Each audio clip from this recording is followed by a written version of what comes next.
مسلم league نون کے senator اور senior صحافی عرفان صدیقی کا کہنا ہے کہ ہماری سیاست رنگا رنگ احتجاجوں اور تحریکوں سے بھری پڑی ہے۔ سیاست دانوں کے حوالے سے پھانسی گھاٹوں، قتل گاہوں، بندی خانوں اور جلا وطنیوں تک ظلم و ستم کی درجنوں داستانیں بکھری پڑی ہیں، لیکن رد عمل کے طور پر ایسے آتشی مناظر کا دھندلا سا عکس بھی دکھائی نہیں دیتا جو 9 مئی کو ہماری لوح تاریخ پر رقم ہوئے۔ یہ جو کچھ بھی تھا جزیات کی حد تک منصوبہ بند تھا، تمام تر حرکیات کے اعتبار سے منظم تھا، اہداف کے بارے میں پوری طرح واضح اور مقاصد کے حوالے سے کلی طور پر غیر مبہم۔ اپنے تازہ سیاسی تجزیے میں عرفان صدیقی سانحہ 9 مئی بارے حقائق سامنے لاتے ہوئے انکشاف کرتے ہیں کہ 9 مئی کو رچائی گئی سازش کا پہلا مرحلہ یہ تھا کہ ریڈ لائن قرار دیے گئے بانی تحریک انصاف کی گرفتاری کے ساتھ ہی طبل جنگ بجے گا۔ کوئٹہ سے چک درہ تک سینکڑوں فوجی تنصیبات اور شہداء کی یادگاروں کو نشانہ بنایا جائے گا۔ منصوبے کا اگلا مفروضہ یہ تھا کہ فوج اس یلغار کا ترکی بترکی جواب دے گی، خون کی ندیاں بہیں گی۔ اس کشت و خون سے تیسرا مرحلہ جنم لے گا۔ فوج کی صفوں میں اشتعال اٹھے گا، پہلے سے شریک منصوبہ سرپرست پوری قوت سے متحرک ہوں گے۔ بغاوت کا لاوا پھوٹے گا جو جنرل عاصم منیر سمیت سب کچھ بہا کر لے جائے گا۔ ایک نیا جرنیل مسند سنبھال لے گا۔ Justice Bandial good to see you والا کردار ادا کریں گے۔ عمران خان عسکری بگی میں سوار ہو کر وزیر اعظم ہاؤس پہنچیں گے۔ انقلاب مکمل ہو جائے گا۔ مخالفین کے ساتھ وہی سلوک ہوگا جو کسی بھی کامیاب بغاوت کے بعد کامران لشکری ہار جانے والے مخالفین سے کرتے ہیں۔ عرفان صدیقی کے مطابق پی ٹی آئی کے صف شکن مردوں اور جانباز خواتین نے پہلا مارکہ کسی مزاحمت کے بغیر سر کر لیا۔ تربیت یافتہ جتھوں کی طرح 200 سے زائد عسکری مقامات پر حملے کیے، لیکن فوج کے دانشمندانہ رد عمل نے باقی سارے مراحل کو خواب پریشان بنا دیا۔ ادارے کے اندر متحرک ہونے کے لیے پر تولتے غم خسارہ نے انصاف کو غیر مؤثر کر دیا گیا۔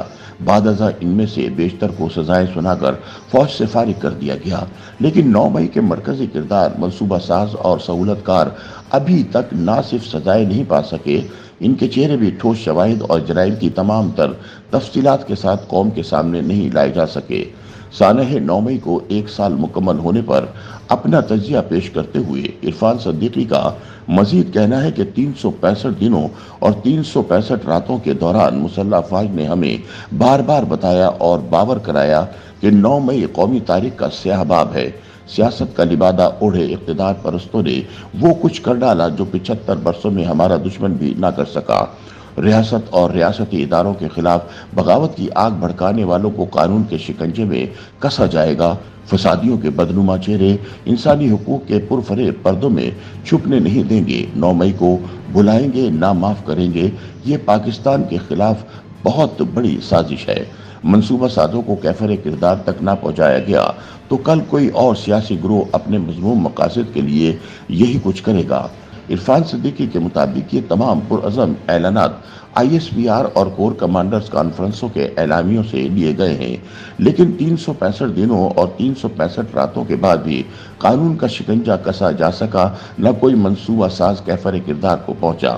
اس کے برعکس ریاستی رد عمل سے ہراساں پناہ گاہوں میں دکھ کی ڈری سہمی تحریک انصاف 8 فروری 2024 کا سائبان تانے، دہکتی دھوپ، کڑکتی بجلیوں اور باد و بارہ کے طوفان سے بے نیاز ہو کر ایوانوں اور میدانوں میں سرگرم ہو چکی ہے۔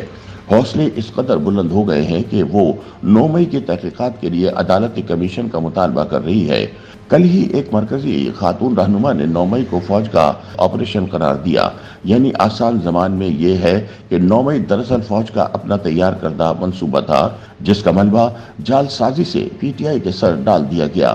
عرفان صدیقی کے بقول تاریخ بتاتی ہے کہ وقت جرم کی سنگینی کو کم کر دیتا ہے، مجرموں کی آستینوں کے داغ مدھم ہو جاتے ہیں، ڈھیل جرائم کا ارتکاب کرنے والوں کی ڈھال بن جاتی ہے، مکروہ جرائم کے مقدمات انتقامی کارروائیاں بن جاتے ہیں، قانون اور انصاف کا رد عمل تماشا قرار پاتا ہے، سزائیں بنیادی انسانی حقوق کی خلاف ورزیاں بن جاتی ہیں، وافر سرمایہ کے زور پر سازش اور بغاوت کے قانون کو کرایہ داری کی خلاف ورزی جیسا ٹھٹا مخول بنا دیا جاتا ہے، مجرم پس پردہ چلا جاتا ہے، شوق چشم مجرم مدعی بن جاتا ہے، ریاست کو دفاعی کٹہرے میں دھکیل دیا جاتا ہے اور کسی اور کو کیفر کردار تک پہنچانے کی بجائے